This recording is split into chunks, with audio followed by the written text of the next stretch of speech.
Hey guys, N.D Cinniamon here, and I'm going to do a video real quick on some questions.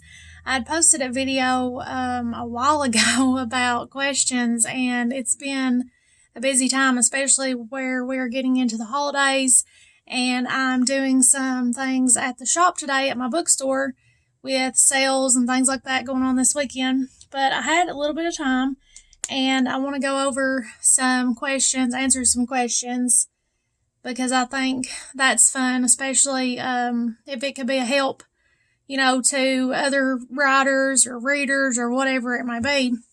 But I hope everybody's having a great day and that you had a wonderful Thanksgiving. But I'm going to jump ahead and get on into questions. And what inspired you to start writing? It has been a wild journey, and actually thinking back on everything, I'm overwhelmed, and I'm just so thankful because this has been an amazing journey, and it's been very hard at times. And that's life. You're gonna have different seasons, and it's gonna be a roller coaster sometimes, especially when you're chasing your dreams and just following a career, whatever it may be. It's going to be ups and downs. But as far back as I can go with my writing is, I remember, I think I was in grade school, and I was very young, and we would be out of school during summer. And I remember I would get like a notebook, and I would just write stuff because I missed writing. It's like I was missing school, getting to write. And I just loved it. And I would just write anything. I wasn't really writing stories or anything at that time that I can remember. Excuse me. But I remember I believe I was in 7th grade, we had a curriculum that we were studying poetry at the time. And by doing that, by learning about poetry and everything, it's like it sparked something in me, and I started writing poetry. And that's how I got started actually writing. And I have a lot of poems from back, way back, which I there for a long time didn't write any poetry. And then here in the past, maybe 2 years, I have been writing some more poetry, and I'm going to do a book, and I believe I've actually announced this before, but I'm going to do a book of the poetry from way back then. I have it all in a folder, and they're all written on notebook paper, real old school. And I'm going to get those typed up and everything, and put those in a book. And I don't know when that'll be, but, I will let you all know. But I did that, and then I did some short stories when I was in junior high. I remember doing one. My papa passed away, and I think I was fixing to turn 15, or I was somewhere around real close to 15. And I remember writing a story about him and our family, kind of like a family tree type thing. Just a little short story. And then I remember I wrote a book. It was a little love story. And this guy and girl was in high school, and the guy had a bad wreck. I believe he was street racing and had a wreck, and he lost his memory. And she had to help him, to come back and remember her. And that's in a binder somewhere. I would love to get that, in my laptop as well and get it out. It would be a YA book, so that would be cool. And then my freshman year is when I started my Darkness series that I've published now. I have 7 books published in that, and I started it in high school. And then I published, I believe it was in 2013, I published, finally for the first time. So it was a work in progress, and things happened. My original book was lost in a bad situation. I lost it and had to start over. But it's like the story still had its, the root of the story was still in me, but a lot of things changed as well. I still had my characters, but some of the story, of course, changed, and I'm thankful for it because I feel like the story actually went in a better direction and was better. So that's how I got started, or what inspired me, I guess. What actually got me started on my series, I'll go ahead and I'll tell you this little part, is Janine Frost. Her Night Hunter series, I believe is what it's called. It is great. I read it, and it's vampires, which is what my series is about. And I believe she actually inspired me to write my own vampire series. Excuse me. And I actually read J.R. Ward. She is my absolute favorite. So I read her. But the next one is, where do you get your ideas? Your guess is as good as mine. Like, I get ideas. I could be driving down the road. I could be in the shower. I could be going to bed at night. And I'm ready to go to sleep. And I will get an idea for something, a book or something. And I'll have to grab my phone and click on the little sticky note app and type something out real quick because I don't want to lose the idea. So, and it's like especially with my series, actually, this is the only thing that plays out like this. I have a lot of book ideas and they'll play out similar, but my series actually, I guess, is just deeper. It's had more time to grow. Like, I've got a lot of it, finished. It'll play out in my head like a movie. Like, I remember I was at work a long time ago. I was working in a sewing factory. I was sewing the arms for recliners. And I was sitting there and I was sewing, and I saw something go through my mind of what was going to happen in my series. And I was like, you've got to be kidding me, because it was awful. It was something bad that was going to happen. And I was like, no! But I had to put it in there. It was too late. It's like my mind already knew it, and I just had to. So I really can't explain to you a creative mind. If you have one, you understand. And I understand why writers go crazy. These ideas, if you start writing, in my experience, if you start writing, you open the floodgates of your mind. Ideas will just start flowing and flowing and flowing. So next one is, what's your advice to other writers? The best advice that I can give is to be yourself. Don't let somebody tell you what you need to write, how you need to write it, when you need to have it done.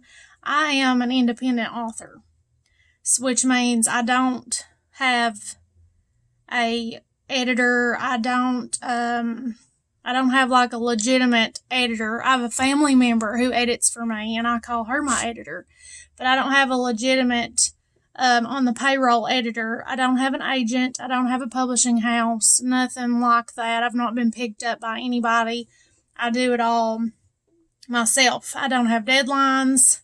None of that. Which, if you want to do that, that's great for you. But the best advice that I can give you is to be yourself.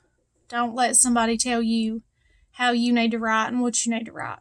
You follow your heart, no matter how weird it may seem to other people. I live in the Bible Belt, and I'm actually I'm an active member in the church, and I love the Lord. I am a Christian person, not by no means a perfect person or somebody to follow and be like, oh, that's how you're supposed to live, because I fail every single day. But being a Christian, being an active member of the church, and living in the Bible Belt, I have had some funny looks because I have a vampire series of books. So you just have to follow your heart. You have to do what you believe, what you enjoy. And at the end of the day, gotta let you know. So, that's whose opinion you should care about and who you should follow. Next one is, who is your favorite writer? I've already said that, J.R. Ward, and she writes all kinds of books, but her Black Dagger Brotherhood series is my favorite. That's how I found her, and that's what I read. Every time she comes out with one, I try to get them, and she's a phenomenal person. I've met her several times. I go to her events, and she's just, I don't know, she's so fun. What are you reading now? Actually, right now, see my little sticky note up there. And I have tons of bookmarks, and I still end up grabbing whatever I can get. But I'm reading my 7th book. I'm sure I'm not the only writer that does this, but once I actually edit it about to death and everything and read it, once I actually get it published and get the legitimate copy, I will go through and read it again. And I really try to just read it like a book. And I end up finding more errors and drive myself crazy. But right now I'm reading mine, and that's just a process, that I do. Something that, is fun to me. But what is it like being an indie author? And being an indie author, like I mentioned a few minutes ago, is I'm independent. And it's a struggle. If you're independent, that means you market yourself, everything. You do everything yourself. You design the books, you, do all the documenting and like the document formatting, you do the editing, you do all kinds of stuff. And like I said, I have a family member that helps me to edit. I edit, and then she edits, and then I edit again. Okay, so that helps a little, but I'm my own worst critic, and that's true. Like, you will be your own worst critic, but if I edited the way that I want to, nothing would ever get published, because I would continually just change and edit and change and edit and change and edit. And there comes a point that you just have to let go. But being an indie author, it is, if you're like me and you don't have, like a lot of money or things like that, marketing is very expensive. So it's kind of like you inch your way. You just have to keep pushing. It depends on how much your book means to you. If it's your dream, you just have to keep inching and doing the best you can, and you'll be successful. You put your heart in, you'll be successful. So it's a struggle. That's my answer. But it's enjoyable too, because I do what I want to do. I do it my way. Nobody's telling me, well, you can't put that in there, or, you need to do this. And you're going to have people do that. You're going to have friends and family do that and be like, because I've had all kinds of people say, well, you should write a book about this, and, put me in your book, or am I in your book? Please tell me I'm not, and all kinds of stuff. So you just please, my advice, like I said, to writers is be yourself. Just be yourself. Do your thing. Be like, I love you. I appreciate your opinion, but I'm going to do it like this. Or be like me, most of the time, I just don't even say anything. I just listen. But next one is, how do you handle negative feedback? Let's see. How do I handle negative feedback? I've actually been, I've been very fortunate, very blessed. I've had a lot of people tell me that they love it, or they couldn't put it down, or something like that. And I'm not saying anything, like being boastful or nothing like that, or that the series is great. Like, I see a lot of errors. I see a whole lot of room for me to improve.